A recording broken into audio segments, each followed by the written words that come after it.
cannons and boats. But these don't go anywhere. There may be an arsenal of weapons, but nobody ever uses them. People enjoy their food, take pleasure in being with their families, spend weekends working in their gardens, delight in the doings of the neighborhood.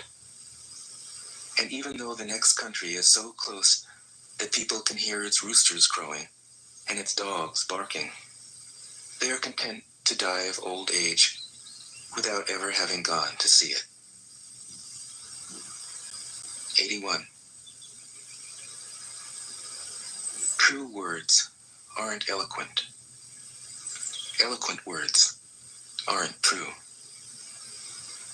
Wise men don't need to prove their point.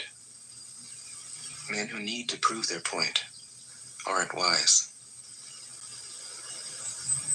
The master has no possessions. The more he does for others, the happier he is. The more he gives to others, the wealthier he is. The Tao nourishes by not forcing. By not dominating, the master leads.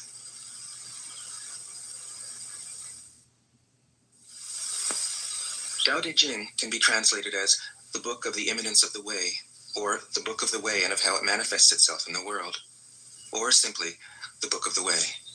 Since it is already well known by its Chinese title, I have let that stand. About Lao Tzu, its author, there's practically nothing to be said. He may have been an older contemporary of Confucius, 551 to 479 BCE, and may have held the position of archive keeper in one of the petty kingdoms of the time. But all the information that has come down to us is highly suspect. Even the meaning of his name is uncertain. The most likely interpretations, the old master, or more picturesquely, the old boy. Like an Iroquois woodsman, he left no traces. All he left us is his book, the classic manual on the art of living, written in a style of gem-like lucidity, radiant with humor and grace, and large-heartedness and deep wisdom, one of the wonders of the world. People usually think of Lao Tzu as a hermit, a dropout from society, dwelling serenely in some mountain hut, unvisited except perhaps by the occasional traveler arriving from a 60s joke to ask, what is the meaning of life? But it's clear from his teachings that he deeply cared about society, if society means the welfare of one's fellow human beings. His book is, among other things, a treatise on the art of government, whether of a country or of a child. The misperception may arise from his insistence on wei wu wei, literally, doing, not doing, which has been seen as passivity. Nothing could be further from the truth.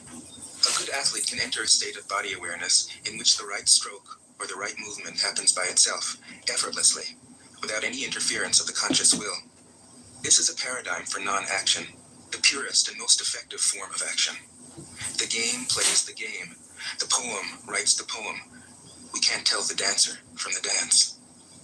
Less and less do you need to force things, until finally you arrive at non-action. When nothing is done, nothing is left undone. Nothing is done because the doer has wholeheartedly vanished into the deed. The fuel has been completely transformed into flame. This nothing is in fact everything.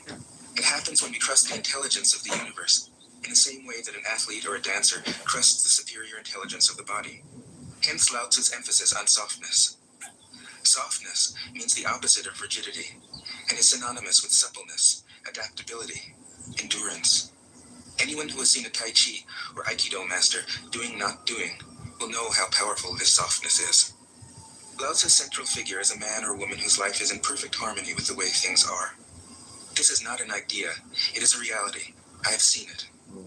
The master has mastered nature, not in the sense of conquering it, but of becoming it. In surrendering to the Tao, in giving up all concepts, judgments, and desires, her mind has grown naturally compassionate.